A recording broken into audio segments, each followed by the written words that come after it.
Welcome to DNA daily news analysis. తెలంగాణలో కాలేజీల బంద్కు తెరపడింది. సీఎం రేవంత్ రెడ్డి వార్నింగ్ ఇచ్చిన నేపథ్యంలో జరిగిన ఈ పరిణామం ఆసక్తికరంగా మారింది. ప్రైవేట్ కళాశాలల యాజమాన్యాలతో డిప్యూటీ సీఎం బట్టి విక్రమార్క, మంత్రి కోమటిరెడ్డి వెంకటరెడ్డి సఫలమయ్యాయి. కళాశాల యాజమాన్యాలు 1500 కోట్ల బకాయిలు చెల్లించాలని అడిగారని, ఇప్పటికే 600 కోట్లు విడుదల చేశామని, 600 కోట్లు వెంటనే విడుదల చేస్తామని బట్టి విక్రమార్క తెలిపారు. అయితే మరో 300 కోట్లు కొద్ది రోజుల్లోనే క్లియర్ చేస్తామన్నారు. ఇదే అంశంపై వాళ్ళ డిఎన్ఏలో మా ఎడిటర్ భరత్ తో డిస్కస్ చేద్దాం. భరత్, కాలేజీ యాజమాన్యాలు బ్లాక్ మెయిల్ చేస్తున్నాయంటూ సీఎం రేవంత్ రెడ్డి కామెంట్స్ చేశారు ఈ రోజు మీడియా ముందు. ఎలా చూడొచ్చు అసలు ఈ కామెంట్స్? సో ఇప్పుడు ఒకటి, ఎవరికైనా టైం వస్తుంది అంటారు కదా, ఎవరికైనా టైం వస్తుంది, సమయం సందర్భం ఉండాలి అని అంటారు కదా. సో ఆ టైం ఇప్పుడు ఏమంటారు, కాలేజీ యాజమాన్యాలకు సమయం వచ్చింది వాళ్ళకి. ఎందుకంటే ఇప్పుడు జూబ్లీహిల్స్ ఎలక్షన్ జరుగుతున్నాయి. ఈ సమయంలో వాళ్ళు సమ్మె, స్ట్రైకు, వాళ్ళు చాలా పెద్ద కార్యాచరణ తీసుకున్నారు. మిలియన్ మార్చు 3వ తారీఖు నుంచి రాష్ట్రంలో ఎక్కడ కాలేజీలు నడవట్లా. సో ఇనుము వేడున్నప్పుడే కరిగించాలి అని అంటారు. సో ఇప్పుడు జూబ్లీహిల్స్ ఎలక్షన్ ఉన్న సమయంలో ఇంతకుముందు ఎంత మాట్లాడినా ఎన్ని రోజులు కాలేజీ నడవకపోయినా గవర్నమెంట్కి వచ్చే నష్టమేం లేదు కదా. సో ఇప్పుడు జూబ్లీహిల్స్ ఎలక్షన్లో ఇష్యూ హైలైట్ అయితే, గవర్నమెంట్ అప్పుల పాలైంది, కాలేజీలు నడవట్లేదు అన్నదైతే కొన్ని ఓట్లు లాస్ అయిన నష్టం కదా. సో ఈ సమయంలో కాలేజీ యాజమాన్యాలు తెలివిగా నవంబర్ 3 నుంచి మొదలు, దసరా తర్వాత బంద్ అన్నారు, తర్వాత దాన్ని వాయిదా వేసి నవంబర్ 3 నుంచి అని చెప్పారు. ఎందుకు? నవంబర్ 14th 11th పోలింగ్ ఉంది. ఈ నవంబర్ 11th పోలింగ్ రోజే మేము మిలియన్ మార్చ్ పెడతామని చెప్పారు. అంటే విద్యార్థులందరినీ హైదరాబాద్ తీసుకొచ్చి ట్యాంక్ బండ్ దగ్గర పెద్ద ఎత్తున మిలియన్ మార్చ్ లాంటి ప్రోగ్రాం కండక్ట్ చేస్తామని చెప్పారు. సో దీన్ని బట్టి చూస్తే మనకేమర్థం అవుతుంది అంటే, క్లియర్గా కాలేజీ యాజమాన్యాలు తమ డబ్బులు రావడానికి దీన్ని ఒక సాధనంగా వినియోగించుకున్నాయి ఈ ఇష్యూను. సో ఇప్పుడు 10,000 కోట్ల రూపాయలు రావాలి. నిజానికి గవర్నమెంట్ ఇంతకుముందు స్ట్రైక్ చేసినప్పుడే 1500 కోట్లు రిలీజ్ చేస్తామని చెప్పారు. కానీ 600 కోట్లు మాత్రమే రిలీజ్ చేశారు. ఎందుకంటే డబ్బులు లేవు. వాస్తవానికి ఏంటంటే పైసలు లేవు. అసెంబ్లీ సాక్షి బకాయిలు ఇస్తామని సీఎం హామీ ఇచ్చారని విపక్షాలు. సరే, బకాయిలు ఇస్తామంటారు, అంటారు, బట్ ఒకటే, ఇక్కడ డబ్బులు లేవు. ఒకదానికి ఇస్తే ఇంకోటి కట్ చేయాలి. వీళ్ళకి ఇస్తే రిటైర్డ్ ఎంప్లాయీస్, టీచర్లకి, రిటైర్డ్ ఎంప్లాయీస్ కి ప్రతి నెల 700 కోట్లు ఇస్తా అన్నారు, అది ఇవ్వరాదు. ఇది ఇస్తే డిఏ ఇవ్వరాదు. ఇప్పుడు నవంబర్ 14th డిఏ, ఇంకో డిఏ అనౌన్స్ చేయాలి. ఇప్పుడు నవంబర్ 14న ఫస్ట్ ఎలక్షన్ కాగానే, జూబ్లీహిల్స్ ఎలక్షన్ కాగానే ఉద్యోగులు, ఉపాధ్యాయులు, రిటైర్డ్ టీచర్లు అందరూ కూడా మా డిఏ సంగతి ఏంది 6 నెలల తర్వాత ఇస్తామన్నారు అని అంటారు. వెంట పడతారు కదా. 6 months వాళ్ళు కమిట్ అయినట్టు అయింది. ఇప్పుడు ఆ ప్రాబ్లం వస్తుంది. సో ఇప్పుడు ఒకటి, కాలేజీ యాజమాన్యాలతో బట్టి విక్రమార్క, కోమటిరెడ్డి వెంకటరెడ్డి ఇద్దరు చర్చలు జరిపారు. మరి కాసేపట్లో ప్రెస్ కాన్ఫరెన్స్ నిర్వహించబోతున్నట్టుగా చెప్తున్నారు. రేపటి నుంచి కాలేజీలు ఓపెన్ అని చెప్తున్నారు. ఇది విద్యార్థులు, తల్లిదండ్రులకు ఊరటనిచ్చే విషయం, గవర్నమెంట్ కూడా ఊరటనిచ్చే విషయం. ఎందుకంటే ఎలక్షన్ జరుగుతుండగా స్ట్రైక్ నడుస్తుంది అనుకోండి, ప్రభుత్వం ఇబ్బంది పడుతుంది. ఈ జూబ్లీహిల్స్ పరిధిలో కాలేజీలకి, తర్వాత ఇంటర్, డిగ్రీ, ఇంజనీరింగ్ చదివే వాళ్ళు ఉంటారు కదా, ఆ స్టూడెంట్స్, తల్లిదండ్రులు అందరూ ఎఫెక్ట్ గారా. ఇంజనీరింగ్ చదివే వాళ్ళకి కొద్దిమందికి ఓటు హక్కు కూడా ఉంటుంది, ఎందుకంటే 18 సంవత్సరాలు దాటేవాళ్ళు కాబట్టి. మా ఫీజు రియంబర్స్మెంట్ రాలేదంటే వాళ్ళు ఇబ్బంది పడతారు కదా, వాళ్ళ తల్లిదండ్రులు నెగటివ్గా ఓటేసే అవకాశం ఉంది కదా. సో అందుకని ప్రభుత్వం కూడా కన్విన్స్ అయ్యి ఇప్పుడు 600 కోట్లు ఇమ్మీడియట్ గా రిలీజ్ చేస్తామన్నారు. 600 కోట్లు ఆల్రెడీ రిలీజ్ చేశారు. 600 కోట్లు ఇమ్మీడియట్ గా రిలీజ్ చేస్తాం 1-2 days లో అని చెప్పారు. మిగతా 300 కోట్లు తర్వాత రిలీజ్ చేస్తామని చెప్పారు. 1500 కోట్లు రిలీజ్ చేస్తామని ఇదివరకే చెప్పారు. మొత్తం 10,000 కోట్లు బకాయిలు. 10,000 కోట్లలో 600 కోట్లు ఆల్రెడీ రిలీజ్ చేశారు. ఇంకో 600 కోట్లు 2-3 days లో చేస్తాం. ఇంకో 300 కోట్లు త్వరలో చేస్తామని చెప్పారు. అయినా సరే ఇంకా 8,500 కోట్లు ఉంటాయి. అయితే దీనిలో 2 రకాలు. ఇంజనీరింగ్ కాలేజ్ కి సంబంధించిన బకాయిలు, నాన్ ఇంజనీరింగ్ కాలేజ్ సంబంధించిన డిగ్రీ కోర్సులకి చాలా తక్కువ ఉంటుంది, 7,000, 8,000. ఇంజనీరింగ్ అయితే కొంత ఎక్కువ. సో దానిలో ఎక్కువ మంది స్టూడెంట్స్, డిగ్రీ వాళ్ళు కూడా వాళ్ళ సర్టిఫికెట్స్ రాకుండా ఇబ్బంది పడుతున్నారు. కాబట్టి మోస్ట్లీ నాకు తెలిసి ఏంటంటే డిగ్రీ కాలేజెస్, మిగతా కాలేజెస్ లో చదువుతున్న వాళ్ళ తక్కువ ఫీజు కోర్సులు ఎక్కువ మంది విద్యార్థులకు లాభం జరిగేలా చర్యలు తీసుకోవచ్చని నేను అనుకుంటున్నా. ఇవాళ రేవంత్ రెడ్డి ఏం మాట్లాడారు, రేవంత్ రెడ్డి కాదు, ఇంతకుముందు ఉన్న కేసీఆర్ కూడా ఏం మాట్లాడారు, కాలేజెస్ విషయంలో FRS అంటే facial recognize recognition attendance system అన్నది పెట్టితే ఇబ్బంది ఏంటి, ఎఫ్ఆర్ఎస్ అన్న సిస్టమ్ పెడితే ఇబ్బంది ఏంటి కాలేజీ యాజమాన్యాలకు అని చెప్పారు. కానీ నేనేమంటా అంటే ఈ ఎఫ్ఆర్ఎస్ సిస్టమ్ అన్నది ఈ ప్రభుత్వాలకి మిమ్మల్ని ఫీజు రియంబర్స్మెంట్ బకాయిలు అడుగుతూనే ఎందుకు గుర్తుకొస్తున్నాయి అంటే, బకాయిలు ఫీజు రియంబర్స్మెంట్ అడగకపోతే ఎఫ్ఆర్ఎస్ ఇంప్లిమెంట్ చేయరా? ప్రభుత్వానికి సంబంధించిన ప్రతి సొమ్ము కూడా జాగ్రత్తగా ఖర్చు పెట్టాలి కదా. ఇప్పుడు విద్యార్థుల పేరిట ఒకవేళ వేరే వాళ్ళు తీసుకున్న అటెండెన్స్ లేకుండా మీరు ఫీజు రియంబర్స్మెంట్ ఎవరికి ఇవ్వండి అంటే 75% అటెండెన్స్ ఉండాలి. 70% అటెండెన్స్ లేని విద్యార్థులకు కనుక ఇస్తే, సీరియస్నెస్ లేని విద్యార్థులకు ఇస్తే ఏం లాభం? ఒకటి. రెండోది, ఈ కాలేజీ యాజమాన్యాలు వేరే డిమాండ్స్ అడుగుతున్నాయి అంటున్నారు. అంటే వాళ్ళకి యూనివర్సిటీస్ వేరే చోట క్యాంపస్ తెరుచుకునేందుకు అనుమతులు అంటున్నారు. అంటే నెక్సెస్ నడుస్తుంది. అధికారులు, కాలేజీ యాజమాన్యాలు, తర్వాత ప్రభుత్వ అధికారులు, వీళ్ళందరి మధ్య ఒక నెక్సెస్ ఉంది. ప్రభుత్వం నుంచి ఖర్చు పెట్టే ప్రతి సొమ్ము కూడా ఒక జవాబుదారీతనం ఉండాలి. నేనేం చెప్తానంటే, ఈ fee reimbursement scheme Rajasekhara Reddy హయాంలో ప్రవేశపెట్టబడింది. రాజశేఖర రెడ్డి కరెక్ట్గా 2008 ఎలక్షన్ ముందు తీసుకొచ్చారు. ఓ సంవత్సరం తర్వాత ఆయన 3 నెలలకి చనిపోయారు. ఆ పథకం ప్రవేశపెట్టింది.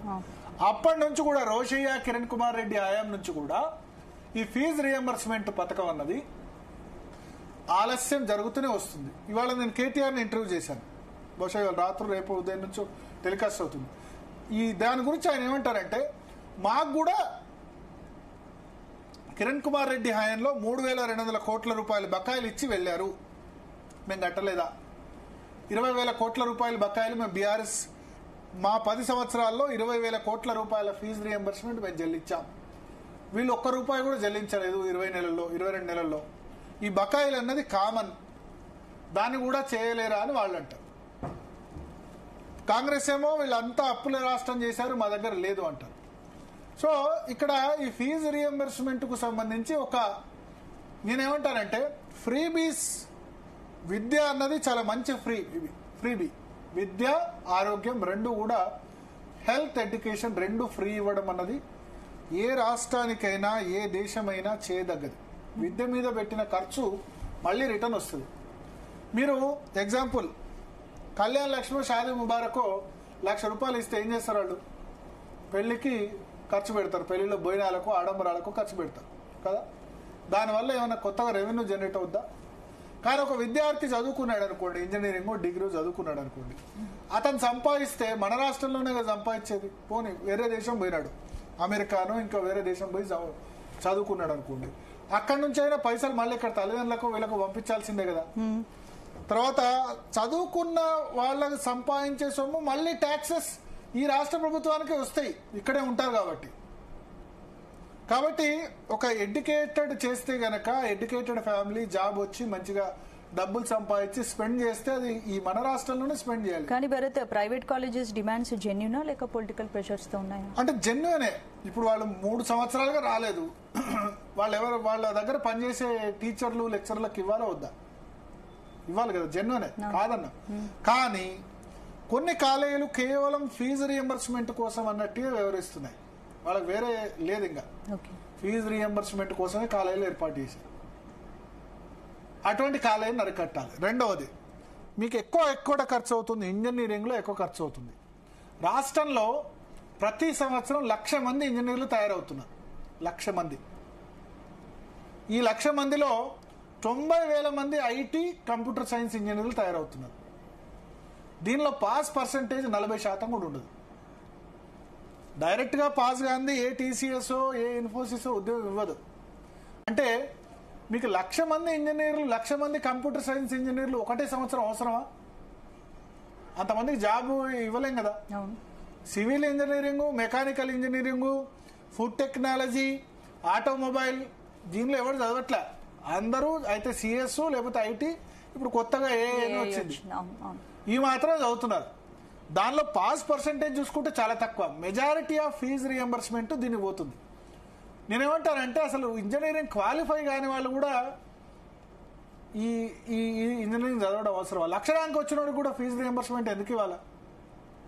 ప్రాథమిక విద్య ప్రభుత్వాల బాధ్యత, ఎంత ఉన్నా లేకున్నా 10th ఇంటర్ వరకు చదివించడం ప్రభుత్వాల బాధ్యత. బట్ ఈ 1,00,000 ర్యాంక్ దాటిన వాళ్ళని కూడా ఇంజనీరింగ్ ఫీజు రియంబర్స్మెంట్ ఎందుకు కట్టాలి? ప్రభుత్వం దగ్గర డబ్బులు లేనప్పుడు, డబ్బులు ఉంటే ఓకే, లేదు. ఇప్పుడు 1,500 కోట్లు ఇప్పుడు ప్రభుత్వం చెప్పినా ఇంకా 8,500 కోట్ల బకాయిలు ఉంటాయి. సో డిస్కరేజ్ చేయాలి. ప్రభుత్వం చదివిస్తుంది కదా, ప్రభుత్వం ఫ్రీగా పెడుతుంది కదా అని చెప్పి అందరు ఇంజనీరింగ్ చదువుతున్నారు. 1,00,000 ర్యాంక్ వచ్చిన వాళ్ళు ఇంజనీరింగ్లో నాకు తెలిసి 1,00,000 దాటిన వాళ్ళు మళ్ళీ బీటెక్ కరెక్ట్గా ఫస్ట్ అటెంప్ట్లోనే పాస్ అవుతారని గ్యారంటీ లేదు. స్పందన అవుతారా చెప్పలేం కదా. ఇప్పుడు టీసీఎస్ లేకపోతే మెయిన్ కంపెనీస్ అంతా కూడా 60% 70% మినిమం ఉండాలి బీటెక్లో. వాళ్ళకి 70% రాదు.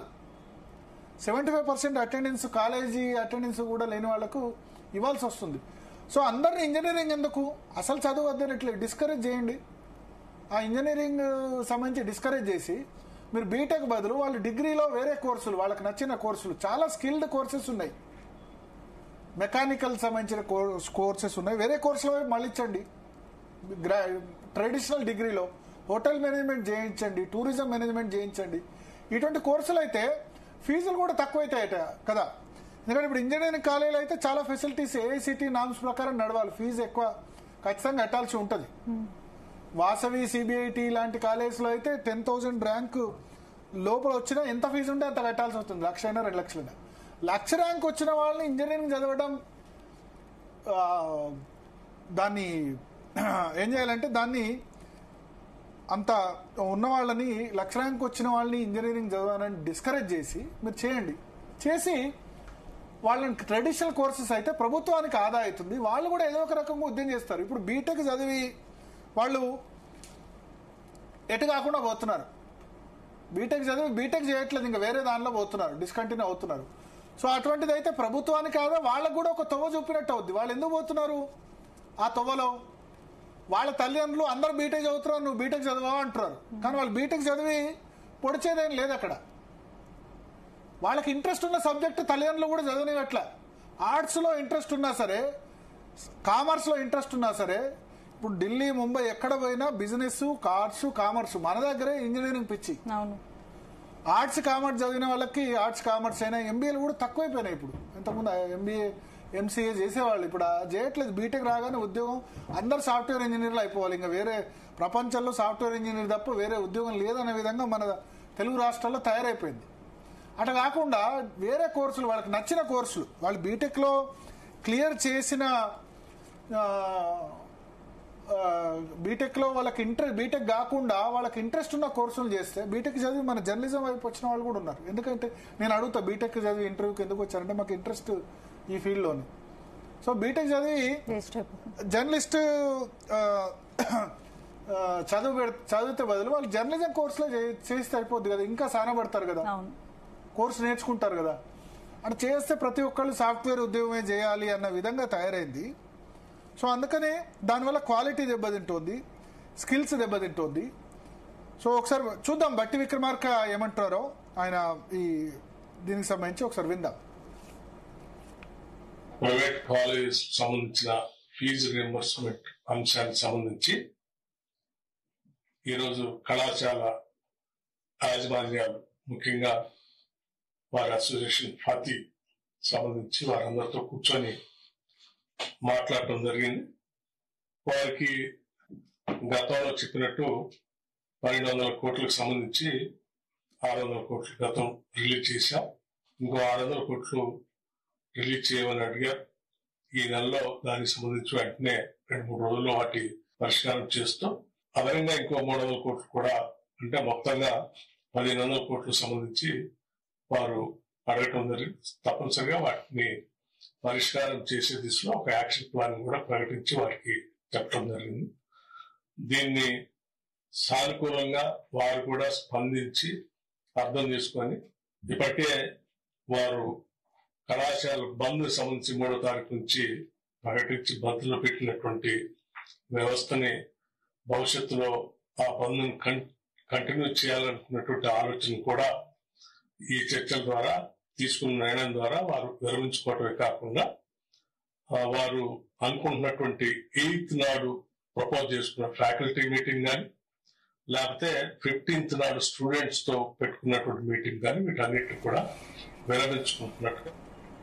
సో బట్టి విక్రమార్క చెప్పారు, కథ సుఖాంతమైంది. ప్రభుత్వం కూడా తలొగ్గక తప్పలేదు. రేవంత్ రెడ్డి అటు బెదిరించారు, ఇటు చర్చలకు పిలిచారు. రెండు పొద్దున సాయంత్రం ప్రెస్ కాన్ఫరెన్స్ లో బెదిరించారు కదా, మీ సంగతి చూస్తా, ఫేషియల్ అటెండెన్స్ ఎందుకు అది చేస్తున్నారు, మీకు వేరే పనులు చేయకపోతే విద్యార్థులు దాంతో పోతారా అట్లా చెప్పారు. ప్లస్ ఇప్పుడు ప్రభుత్వం ఏదో ఒకటి సెటిల్ చేసుకోవాలి, లేకపోతే తల్లిదండ్రులు చాలా మంది విద్యార్థుల తల్లిదండ్రులు వ్యతిరేకంగా కూడా ఓటేసే అవకాశం మాట్లాడడము అంటే కంప్లీట్ గా సొల్యూషన్ టెంపరరీ. సో అది అన్నట్టు ఇనుము వేడిగా ఉన్నప్పుడే సానబెట్టాలన్నట్టు కాలేజీ యాజమాన్యం అట్లా చేసి ఈ విధంగా చేసేయి. సో ఒకటే, ప్రభుత్వం కూడా బర్డెన్ తగ్గించుకోవాలి. ఏ ప్రభుత్వం వల్ల కాదు, ఇక ఫీజు రియంబర్స్మెంట్ ఇంతమంది చదివితే కనుక ఇబ్బంది అవుతుంది. ఫ్రీ బీస్ లో ఏవి రెగ్యులరైజ్ చేసే దానిలో పూర్తిగా ఎడ్యుకేషన్ ఇవ్వనట్లేదు. అందరూ ఇంజనీరింగ్ చదవాలంటే అది ఏ ప్రభుత్వం వల్ల కాదు, దాని రిజిస్ట్రేషన్ జరగాలి. తర్వాత ఈ కాలేజీలు కూడా ఫీజు రియంబర్స్మెంట్ మీద బతికే కాలేజీలు మాత్రం ఆపాల్సిన అవసరం ఉంది. అదే సమయంలో మన కార్పొరేట్ కాలేజీలు శ్రీ చైతన్య నారాయణకి తల్లిదండ్రులు 100 కోట్ల రూపాయలు చేస్తున్నారు. ఈ చిన్న కాలేజీల వల్ల ఎంప్లాయ్మెంట్ కూడా ఉంది, బట్ పూర్తిగా దీని మీదే బతుకుతా అంటే కష్టం. ఎందుకంటే వాళ్ళ కాలేజీలకు రాకుండా, మీరు వచ్చినా రాకుండా మాకు ఫీజు ఇచ్చేయండి గవర్నమెంట్ దగ్గర, మీ విద్యార్థికి వచ్చే ఫీజు, స్కాలర్షిప్, మెస్ ఛార్జీలు కూడా తీసుకుంటున్నాయి కొద్దిమంది.